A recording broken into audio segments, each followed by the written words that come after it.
Hey, what's going on, guys? Happy Father's Day to all the fathers out there. Today's the 18th of June 2017. I'm going to be going over this week's trade ideas.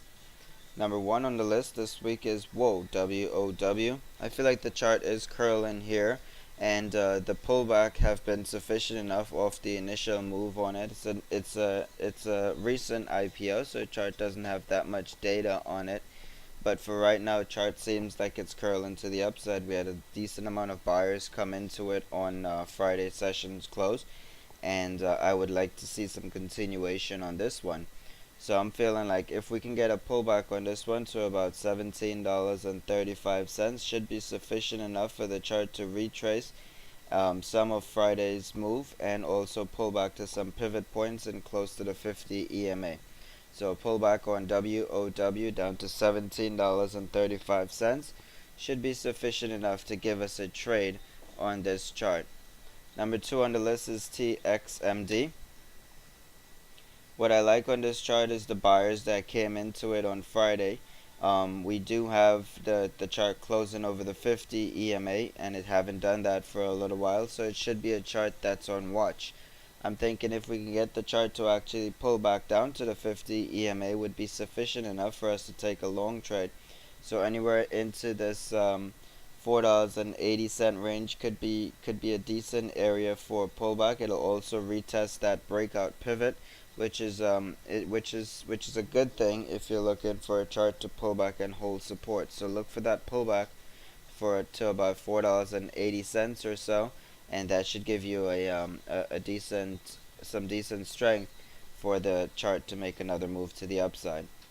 Pstg, we're just going to look at this one for a flat top breakout. So this one's the easy one. If you just set an alert for this flat top breakout, a break over this $13.40 puts you into a long scenario. So on Pstg, all you have to do is wait for the chart to actually break out. A break and hold over $13.40 puts you into a long trade here. Number four on the list is Avxs. I do like the double bottom scenario on this nice strong candle on Friday's into Friday's session. So I'm looking for some continuation off of this. In order for the chart to hold, I think we need a pullback somewhere closer to about $68.50, which puts us mid between this chart here, and it should give us some support from this range. So basically what I'm looking to happen is I'm looking for the chart to pull back and obviously give us some sort of like an inverted head and shoulder type of a pattern here. So a pullback to test that shoulder, and then it should give us some support in order to play it to the upside. Obviously you need that $68.50 range to hold in order to take the chart on the long side. Number five on the list is Tktr. This one, I'm looking at it for a potential trade. I like the volume that came into it. Indicators are starting to flatten out and or curl to the upside. But what you do have to wait for is obviously you have to wait for the chart to completely break to the upside. So now that we have the short-term downtrend kind of break in here, we would ultimately like to see a small pullback on this one. Somewhere closer to about $18 or so should be sufficient. So I'm looking for a tight small little pullback on Nktr, and a risk down a Friday session low, if the chart was to hold that, should have a continuation to the upside. Number six on the list is CLF. It's pretty much a double bottom play here. So if you're looking at this one, all you have to risk is to the lows, and on CLF the risk isn't a lot if it's managed properly. The chart does have a double bottom scenario here, and so the risk down to the pivot lows would be sufficient enough to try to see if the chart was to hold and move to the upside. This one would be situated more so for a swing trade type play, because you may not get that bigger move into 1 day's trading.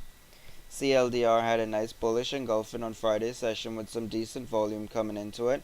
I think it should be on watch for a possible play into this week.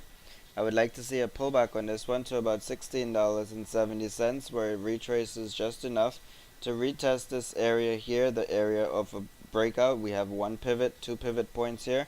So a pullback down to $16.70 should give you enough strength on the chart, and if we were to hold into that range, well, we should be able to get a continuation move. Number 8 on the list is Himx, Himx. We have the chart pulled back to the 200 SMA and had a nice strong bullish move off of that. I'd like to see some continuation on this one and a possible break of the main trend there into this week.